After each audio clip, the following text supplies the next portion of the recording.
Okay, watch this video for Thursday, May 11th. The SPY is still kind of chopping, flagging sideways right below all-time high. So a very strong market. So let's see what IWM looks like. I think it's starting to turn up as well off the 20-day here.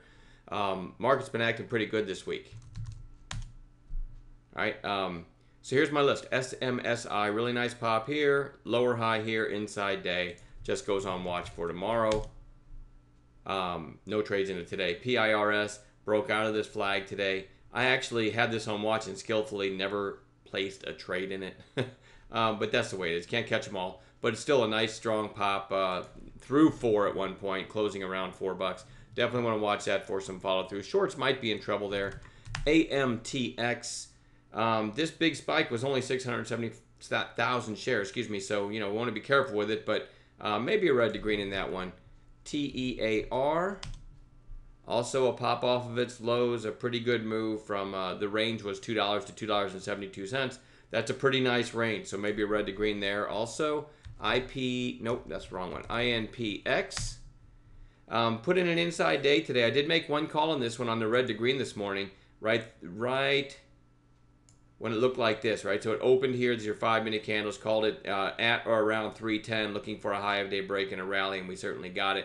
Went all the way up to almost 4, so that was a really nice percentage gain. Also called the flag break there for a possible add. The flag break there. I had the chart up live in front of everybody going over our lunchtime call, or at lunchtime going over our morning calls, and this was actually flagging. I said, hey, I like this again over 360 if you're not still in it, and that gave a nice pop too for a little kind of quick 20-cent move. But the real call, excuse me, was the red to green right down here, and it gave a couple other setups after that. Having said that, it did close well off of its highs, but because of its recent action, it's getting nice moves. It goes back on watch, or I should say it stays on watch for tomorrow. Remember, I'm a day trader. I don't hold any of these overnight.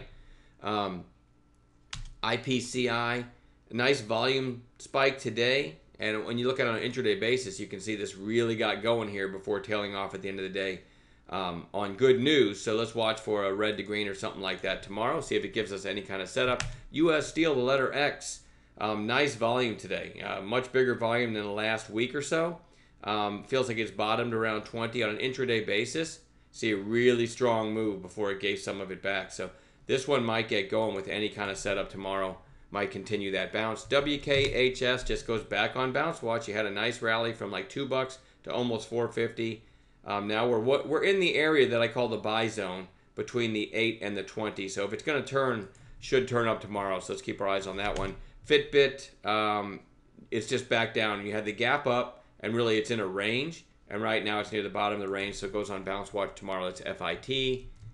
ESES put in a nice green day, finally off the 20-day. Maybe that bounce continues tomorrow. Had the nice gap up about a week ago. And lastly, OPTT. After, you have to zoom in a little bit here. After this pop up into the gap here 3 sessions ago, inside day, then another inside day. So this thing's really coiled, has potential to kind of snap this little flag to the upside. So that one we will watch as well. And we'll add some pre-market gappers to the list I've just given you and hopefully catch a few nice trades tomorrow. Got my daily goal pretty early today and hope to do that again tomorrow. Enjoy the rest of your evening, and we'll see everybody tomorrow.